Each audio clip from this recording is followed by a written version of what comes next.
Welcome in शिक्षा nature. आज का वीडियो है वो चैप्टर 2 स्वतंत्रता। इसमें 2 वीडियो पहले आ चुके हैं।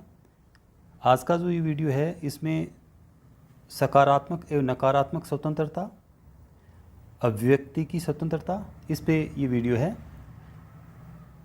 हमने अध्ययन में ये देखा है कि 2 प्रकार की स्वतंत्रता, एक नकारात्मक और एक सकारात्मक। इनमें क्या अंतर होता है?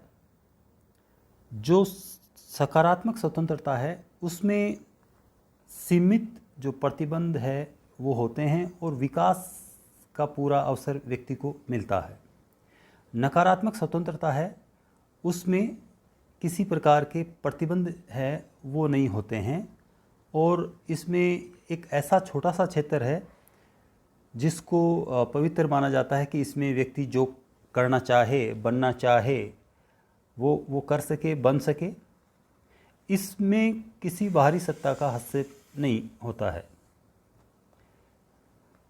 हस्तक्षेप के इस छोटे से क्षेत्र का होना इस बात की स्वीकृति है कि मानव प्रकृति और मानव गरिमा को ऐसे क्षेत्र की आवश्यकता है जिसमें व्यक्ति दूसरों से अबाधित रूप से व्यवहार कर सके। मतलब कि दूसरों से अगर कोई व्यक्ति अपना व्यवहार या अपनी जो बात कहता है उसमें उसको कोई असुविधा नहीं होनी चाहिए। यह क्षेत्र कितना बड़ा होना चाहिए, इसमें क्या क्या शामिल होना चाहिए, ये वाद विवाद के विषय हैं और ये बने रहेंगे, ऐसा होता रहता है।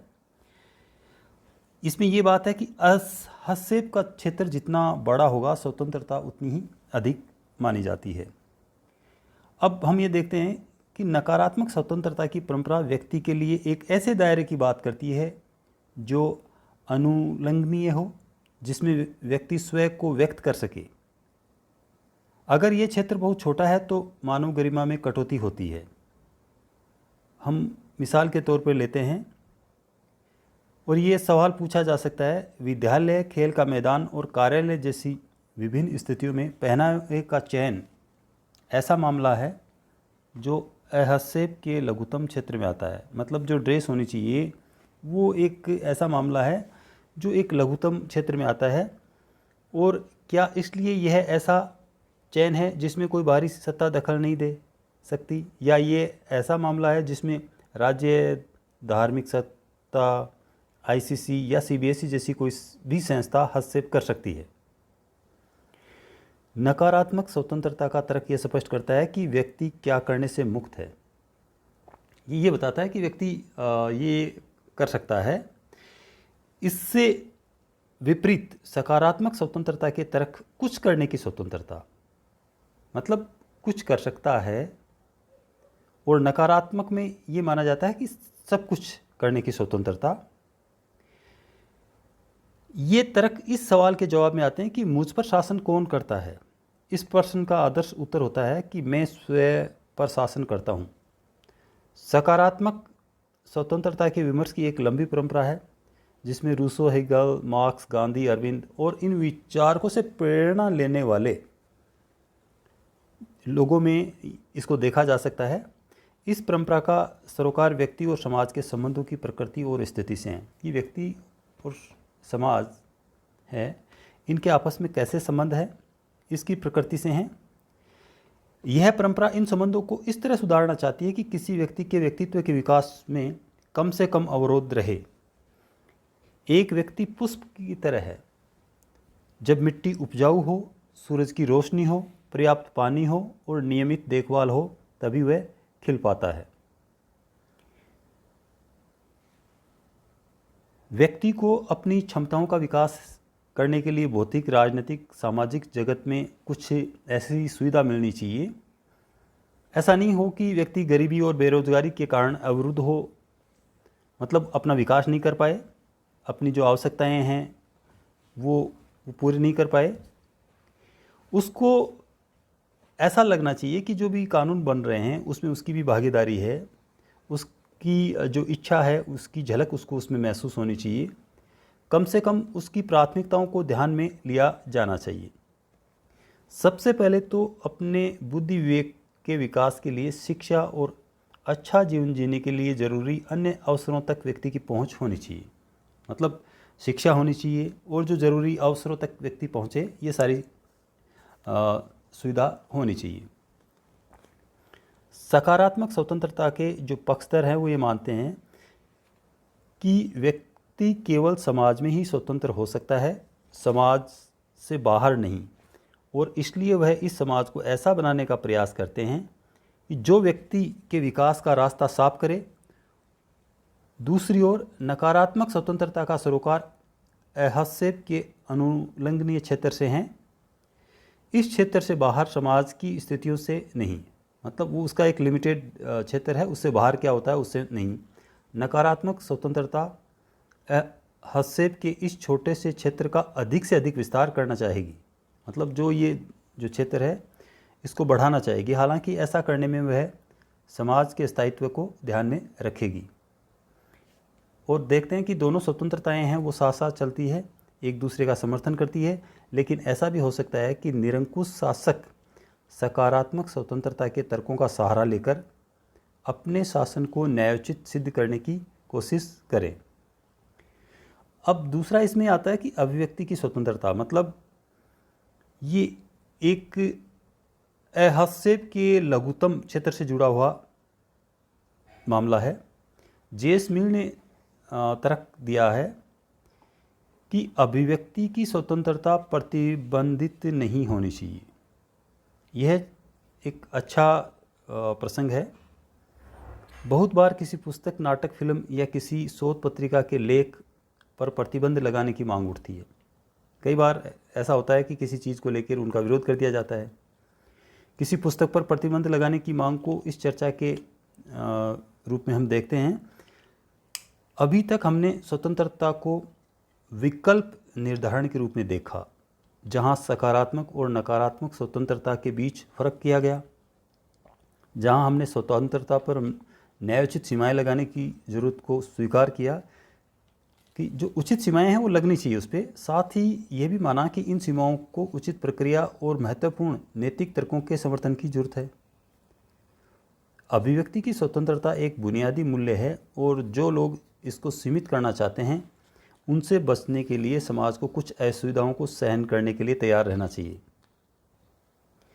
वाल्टेर का कथन है, तुम जो कहते हो मैं उसका समर्थन नहीं करता, लेकिन मैं मरते दम तक तुम्हारे कहने के अधिकार का बचाव करूंगा।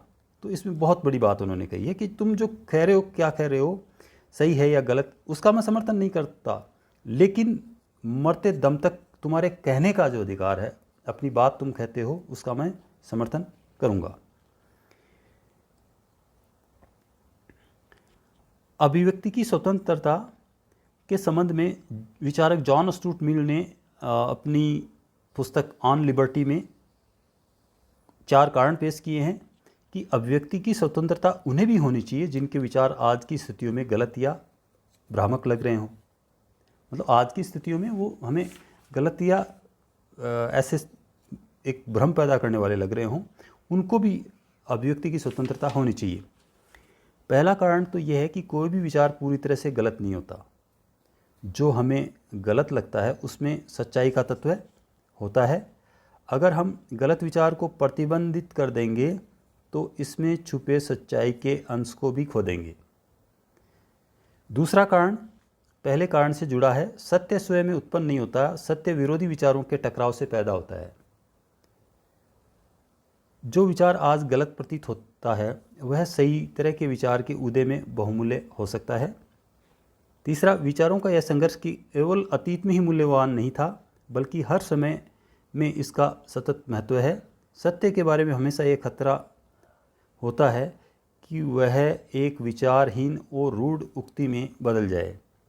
जब हम इसे विरोधी विचार के सामने रखते हैं तभी इस विचार का विश्वसनीय होना सिद्ध होता है। मतलब सत्य क्या है, ये अगर कोई विरोधी विचार है तो उसके सामने आने पर ही ये बात साबित होती है। अंतिम बात यह है कि हम इस बात को लेकर भी निश्चित नहीं हो सकते कि जिसे हम सत्य समझते हैं वही सत्य है।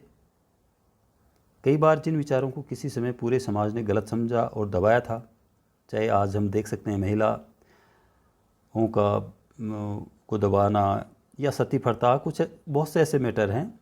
बाद में सत्य पाए गए। कुछ समाज ऐसे विचारों का दमन करते हैं जो आज केवल उनके लिए स्वीकार्य नहीं है, लेकिन ये विचार आने वाले समय में बहुत मूल्यवान ज्ञान में बदल सकते हैं।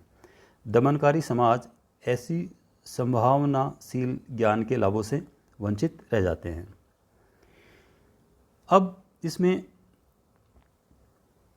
एक उदाहरण है। निर्माता दीपा मेहता काश्मीरी विधवाओं पर एक फिल्म बनाना चाहती थी। यह फिल्म विधवाओं की व्यथा को खोजना चाहती थी कि उनकी क्या स्थिति होती है, लेकिन राजनीतिक दबाव के कारण एक किस्से द्वारा ज़बरदस्त विरोध हुआ। विरोधियों को लगता था कि इसमें भारत को बहुत बुरे तरीके से प्रस्तुत किया जाएगा। उन्हें यह भी लगता था कि यह फिल्म विदेशी दर्शकों की ज़रूरतों को पूरा करने के लिए बनाई जा रही है और इससे प्राचीन नगर की बदनामी होगी। उन्होंने इस फिल्म को नहीं बनने दिया। परिणाम स्वरूप फिल्म काशी में नहीं बन सकी। बाद में यह फिल्म और कहीं बनाई गई। इस तरह से ऑब्रे मेनन की रामायण रिटोल्ड और सलमान रुश्दी की द सैटनिक वर्सेस समाज के कुछ हिस्सों में विरोध के बाद प्रतिबंधित कर दी गई। द लास्ट टेम्पटेशन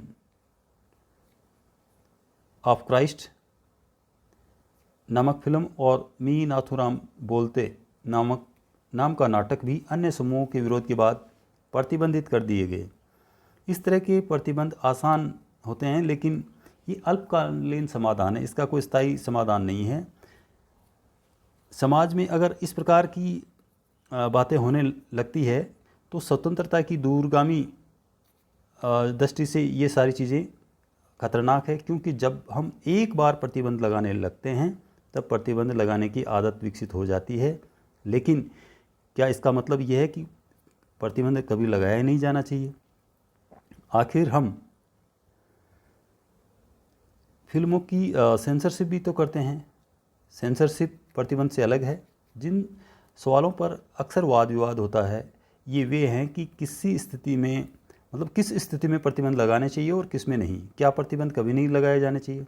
इससे जुड़ा हुआ एक किस्सा है, एक बात है। इंग्लैंड में जो भी राज परिवार के लिए काम करता है वह राजमहल की आंतरिक बातों के बारे में न लिखने के लिए एक समझौते पर हस्ताक्षर करके और वो बंधा होता है।